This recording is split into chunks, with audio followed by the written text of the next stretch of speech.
Bom dia aos nossos ouvintes e telespectadores, né?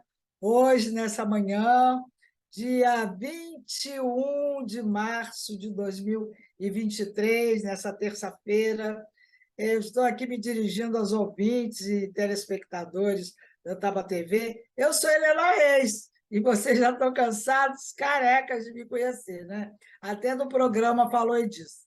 Só que agora nós estamos também nas manhãs na Taba TV. E ontem foi a vez que ele que começou o programa, né? O nosso economista, que, sabe, foi ótimo, eu assisti, né? Eu assisti tudo que ele falou, que é o Heitor Silva, e ele usa uma linguagem, porque, afinal de contas, ele é economista.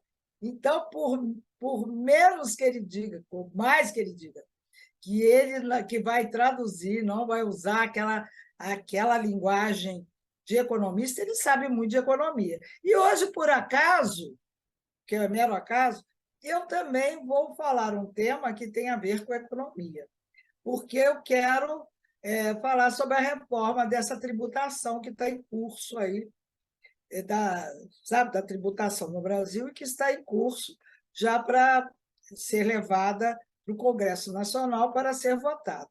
Eu até ouvi um discurso do Guilherme Boulos, muito bom, ele coloca muita coisa, eu até aproveitei alguns dados dele também, mas esse é um problema que já me interessa há muito tempo, desde a crise de 2008, que foi a crise dos bancos nos Estados Unidos, né? Que foi chamada da crise do subprime. Então, eu me interessei por esse tema. Até participei de um seminário muitíssimo interessante no Paraná, em Curitiba. Na época, era o Roberto Requião, o governador de lá, e foi um debate assim sensacional a nível internacional e muitíssimo interessante e que esclareceu muita coisa. Porque, para falar a verdade, o comum dos mortais não entende nada do que acontece a nível econômico, que é a coisa mais importante do país. Porque se a gente não tiver um país desenvolvido, resolvido nessa questão econômica, o resto vai, sabe, andar assim, vai engatinhar, não vai andar como deveria. Então, seria o nosso primeiro interesse. Mas por que não é o nosso primeiro interesse? Porque é muito complicado.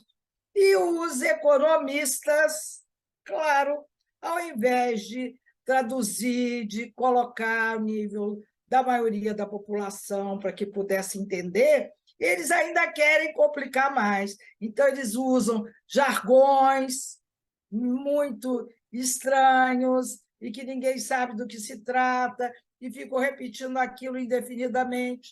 Então, olha, hoje o meu tema que eu chamo da distribuição de renda, que é a jabuticaba tributária, que só dá aqui. Por que distribuição jabuticaba? Ou a jabuticaba é um tributo que só dá aqui? Porque a distribuição de renda no Brasil é a pior ou uma das piores que existe no mundo. Então, quando agora se está discutindo a necessidade de uma reforma tributária, vamos ver que reforma é essa e que tributos são esses. Porque não adianta a gente imaginar, eu quero entender como é que vai ser essa reforma tributária, se a gente não sabe nem quais são os tributos. Porque uma das coisas que mais se diz é assim, que no Brasil se paga muito imposto. E é verdade, se paga muito imposto. Mas a gente não entende por que cada item praticamente tem um imposto diferente, né? Então, você paga imposto sobre consumo, você paga o imposto de renda, e agora, nessa reforma, vai entrar de cheio, né? A questão do imposto de renda. Você paga imposto para abastecer carro, né? Você paga os impostos a vários níveis, que é a nível, por exemplo, municipal, que é o IPTU, né? Que é sobre a moradia, você paga o IPVA, que é porque tem um carro, e por aí vai, né? Você paga uma taxa, todo ano você tem que pagar a taxa de incêndio. Então, olha só, é imposto sobre imposto, é taxa sobre taxa. E a gente vai pagando, vai pagando, vai pagando. Né? E quando vê, por que o Brasil tem a pior distribuição de renda do mundo? Aí fica difícil, muita gente não sabe explicar por quê. Então, vamos ver se eu consigo. Não vou querer achar que vocês vão entender de pronto, mas pelo menos vão ter algumas noções, porque eu mesmo, às vezes, fico colocando em dúvida. Será que é por isso? Ou tem mais alguma coisa que eu também não sei e que deveria saber melhor? Eu estou até aqui com um roteiro para não falar demais, porque ninguém gosta de ouvir gente que fala demais, né? Então, eu, de vez em quando, olho para o meu roteiro para não me perder. Aí, então, vamos ver aqui. Por que o Brasil tem essa pior, e é campeão, né?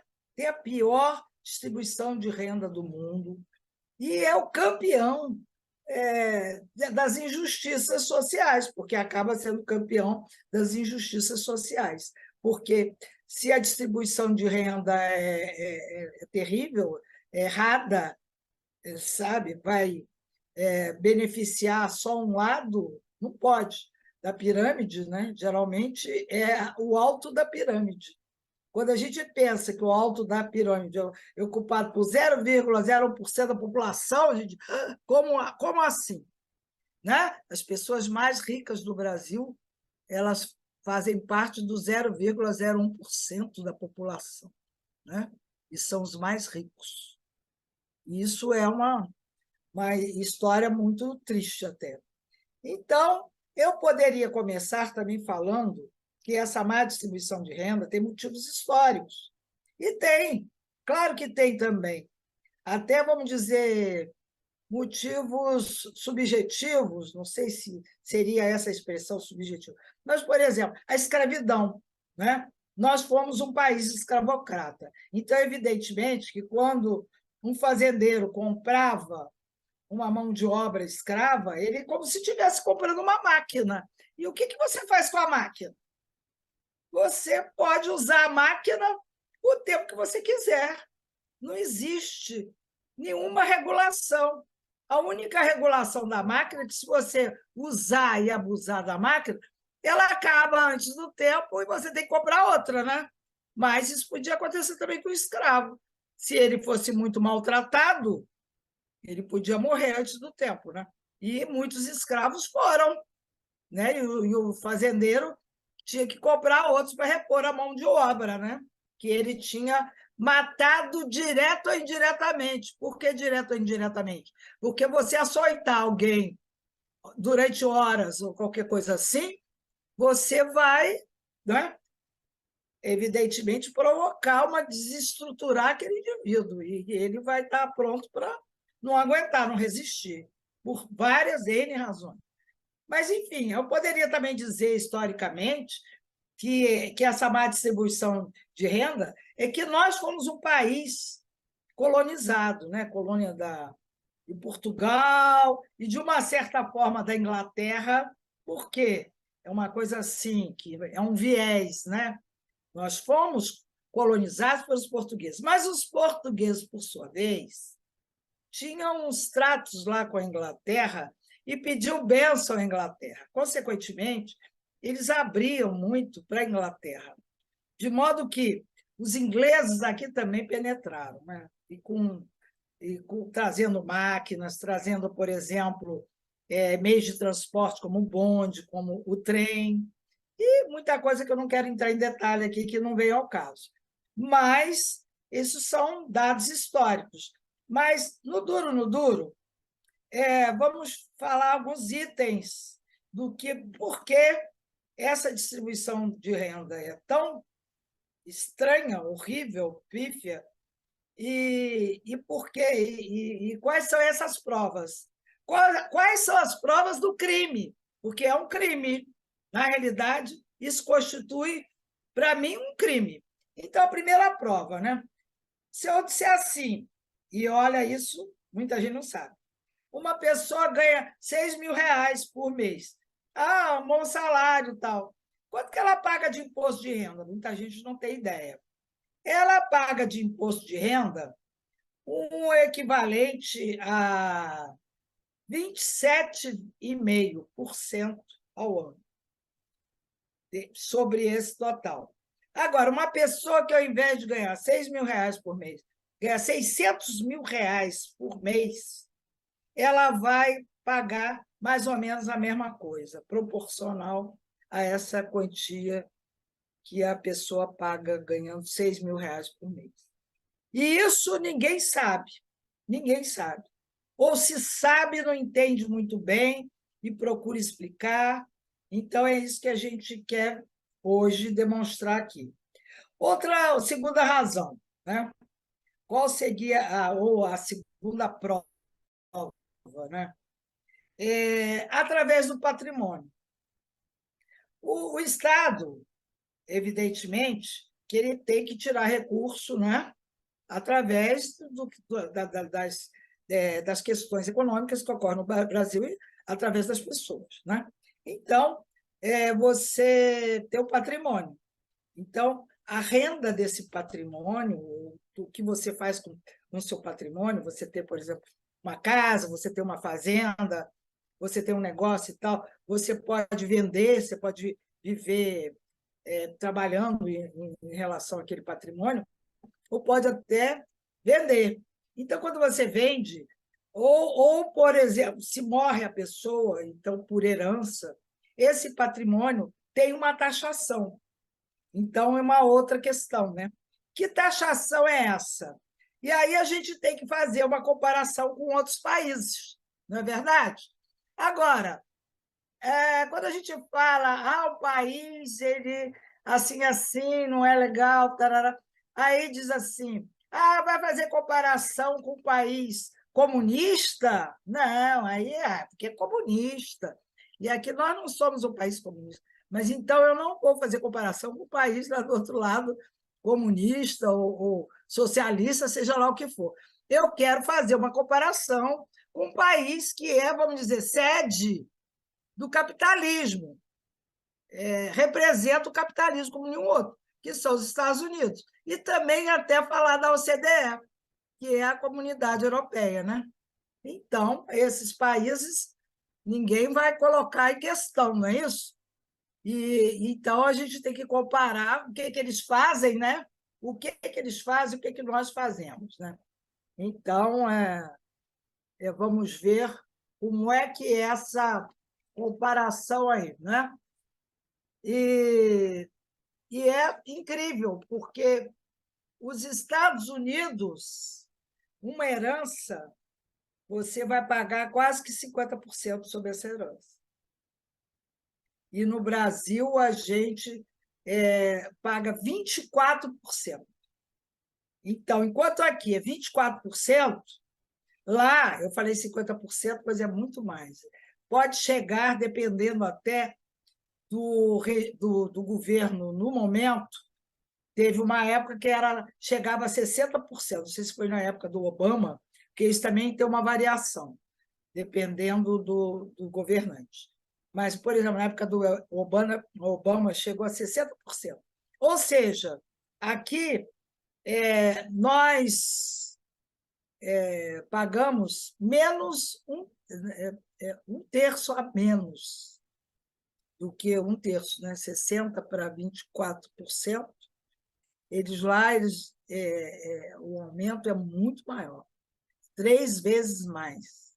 Não é isso? Estou fazendo a conta errada? Acho que não. Agora, outra questão, então, que é um ponto extremamente, vamos dizer, sério, que é o consumo.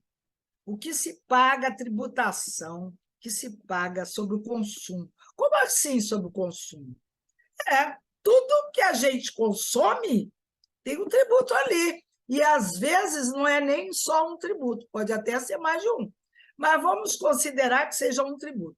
Mas você vai no supermercado, tudo que você comprar lá, gêneros alimentícios, seja a fruta, seja a verdura, seja os cereais, a carne, tudo, ou seja os produtos de limpeza, seja objetos, seja o sabão, seja as bebidas, qualquer com leite das crianças, não importa o quê, tudo tem uma tributação. Agora eu pergunto, um país como o Brasil, outra vez pensando nos americanos, o brasileiro ele deveria pagar, um país que é agrícola por natureza, né? que eu não vejo só. Por que por natureza? É porque tem uma natureza, é um país muito grande, extensão territorial, então, por natureza, ele é agrícola. Eu não sou muito dessa concepção, não, porque a gente poderia ser muito mais industrializado que somos, e eu acho que a agricultura, contanto que não comprometa muitas outras coisas, como o meio ambiente, tudo bem para a agricultura, não sou contra a agricultura, não, mas dando o seu devido, tendo seus devidos cuidados. Mas, muito bem, eu vou comprar um arroz, a população brasileira é muito mais pobre, né? Vai comprar um arroz, vai comprar um feijão, um macarrão, seja lá o que for. Ela está embutida no preço daquele feijão, daquele arroz, daquele macarrão, uma taxação, impostos, que nos Estados Unidos são muito menores, também quase um terço. Então, isso não se justifica. A taxação, mesmo da cesta básica, podia, pelo menos, a taxação da cesta básica ser pequena, né? Ser menor. Então, o que acontece? Se você for comparar quem paga mais imposto sobre consumo, eu não estou falando nem dos outros, não, mas desse item, consumo. Se você for comparar quem paga mais imposto sobre consumo, se aqui ou nos Estados Unidos, um país rico como os Estados Unidos, um país pobre como o Brasil, mesmo pobre, paga muito mais imposto sobre aquele arroz, sobre feijão, sobre a batata, sobre o que você quiser. E sobre a carne, nem se fala. Porque na época que foi essa crise aí da Covid, brasileiro estava comendo era osso. Não é isso que a gente ouvia? E por que o osso? Porque não tinha dinheiro para comprar carne. Porque o preço da carne no Brasil subiu. E nós somos os produtores, e aí a gente não entende. Ué, nós somos os produtores e o nosso preço aqui é um absurdo, exacerbado, altíssimo. E se quando você vai na Europa, vai nos Estados Unidos, evidentemente que lá é o dólar, vai dizer assim, mas é porque é o dólar. Não, mas a pessoa ganha em dólar, a pessoa ganha em euros. Então, proporcionalmente ao que ela ganha, né, ela paga muito menos por uma alimentação.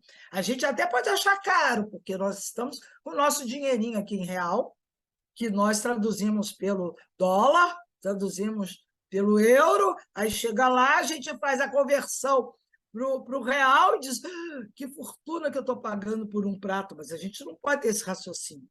A gente tem que saber que o prato lá, o valor da comida naquele prato ali, é em função do valor da moeda daquele país, não é mesmo?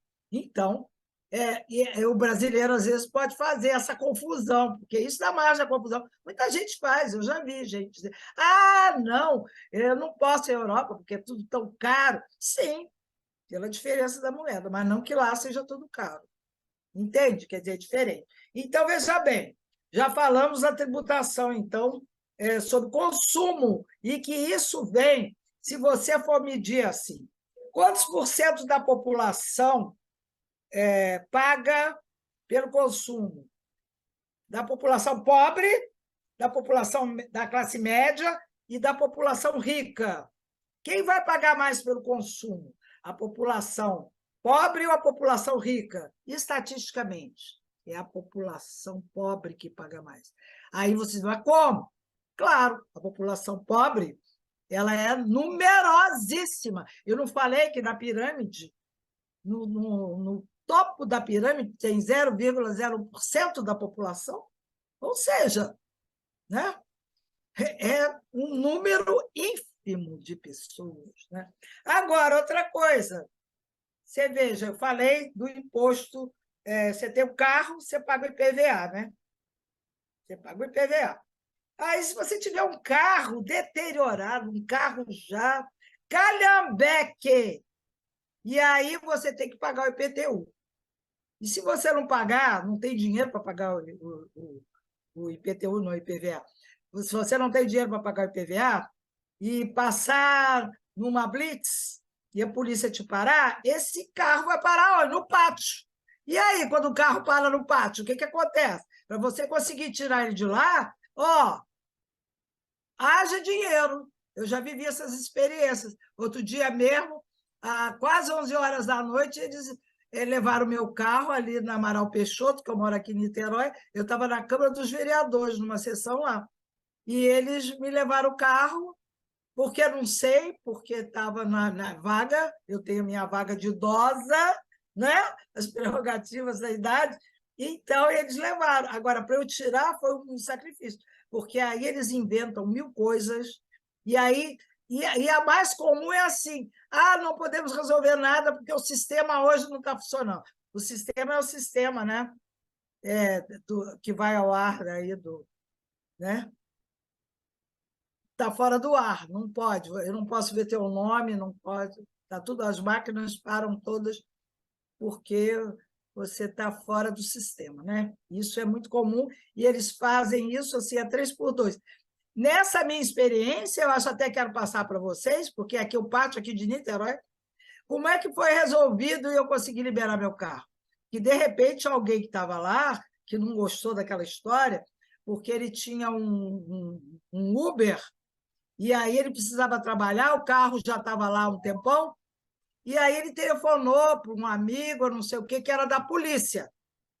E aí, de repente, bateu a polícia lá. Aí a polícia bateu lá, todo mundo ficou assim, admirado, o que a polícia está fazendo aqui? E daqui a pouco eles liberaram tudo, para todo mundo. E aí eles liberaram os carros, os processos todos lá e tal. Tudo funcionou. Por que funcionou, né? Isso aí. Então, veja bem, mas eu estava falando sobre o IPVA, né? O IPVA de um carro, que pode até parar lá no pátio, que você paga horrores, aí a classe alta vai, ao invés de ter só um carro, que ela vai pagar também, né, o IPVA, mas ela pode ter um jatinho, ela pode ter um helicóptero, né? Ela pode ter um iate, ela pode ter, sei lá o que mais, não estou me lembrando. E será quanto que ela paga de IPVA? Será que é muito grande a taxação de IPVA? Será? Deve ser, né? Você ter um carro, um calhambeque, ou ter um jatinho, né? Não há termos de comparação, não. Pois bem, não pagam nada. Zero. Não tem taxação. O que vocês acham disso? Por isso que aquele 0,1% da população rica está lá no alto da pirâmide, não quer sair de lá de jeito nenhum e se mantém, se conserva o tempo inteiro. Eu acho que eu já falei demais. Eu queria até saber quanto tempo eu já falei, porque eu já estou terminando a minha fala. Mas olha só, essas distorções todas, a gente tem que começar a prestar atenção e não aceitar pagar tributos em demasia. Existe até uma campanha que é feita pelo Sindifisco, que é liderada lá pelo pessoal do Sindifisco, e que vocês até podem acompanhar, que é assim: vamos tributar os mais ricos, tributação aos mais ricos, entendeu? Porque essa pirâmide, eu tenho até os dados dessa pirâmide, posso até ver aqui, porque falando assim muito depressa, a gente até esquece das coisas, né? Então, deixa eu ver aqui a composição dessa pirâmide. Os ricos, que estão no topo da pirâmide, compõem o 0,1% da população. E detêm, sabe quanto que eles detêm de riqueza? 11% da renda total. E os muito ricos, que tem os super ricos, né? E tem os muito ricos, constituem 1% da população e detém 14% da renda. Os ricos, simplesmente, porque tem, né, os muito ricos e tem os ricos, os riquinhos, né? São 5%, constitui 5% da população. E é 44%, né, que eles têm, né, de recursos, né? O total é o seguinte: os ricos, super ricos, etc., constituem 6,01% da população. E o que eles detêm de renda? 69% da renda. 69% da renda, ou seja, quase 70%. Então, para o restante da população, 30%, incluindo classe média, classe mais ou menos, e os pobres, né? Eles detêm quanto da renda? O resto que sobra, 30%. 30%, restante da população. Ou seja, uma população que é 6,01%, então seria 94%, né? 94% da população. 94% da população detém só 30% da renda. Veja que coisa mais esdrúxula, que coisa mais terrível. E eu até fico por aí, porque eu acho que depois é até um impacto falar isso. E muita gente não consegue entender, porque não para refletir e para examinar os números, para examinar os dados, para examinar e para entender o porquê dessas questões todas. Muito obrigada, eu agradeço. Estarei de volta na próxima semana, porque essa semana ainda vem a Ágata, vem o Heitor Silva de novo. Amanhã eu até poderia já saber o tema, mas a gente ainda não está suficientemente azeitada para chegar aqui e ficar falando uma porção de coisa, né, e preparar a temática para vocês. E outra coisa também, nós não vamos ficar só falando sobre economia, não. As manhãs na Taba TV vai ser sobre cultura, sobre o que está acontecendo no Brasil, sobre política, sobre meio ambiente, sobre medicina, sobre saúde, muitas outras coisas. Então, eu quero o apoio de vocês, eu quero o interesse de vocês e que vocês nos tragam o que vocês querem ouvir da gente. Quais são os temas do interesse de vocês? É isso que nós queremos. Nós somos uma mídia independente e, como mídia independente, a gente não está preocupada em ganho. Às vezes, a gente até pede que assine aqui, bata o sininho e entre na Taba, né? Se inscreva na Taba, mas porque isso é importante, porque a gente não pode falar só para meia dúzia, a gente tem que aumentar, e isso significa também o aumento dos algoritmos, né? Então, eu peço a participação de vocês e o apoio de vocês, mas dinheiro para nós não existe, a gente não está aqui por isso, mas por idealismo mesmo. Então, muito obrigado e um bom dia, tá bom? E até a próxima semana comigo, mas vocês terão ainda o Heitor Silva e a nossa Ágata. Eu digo que é a gata, a Ágata. Muito obrigada e até a semana que vem.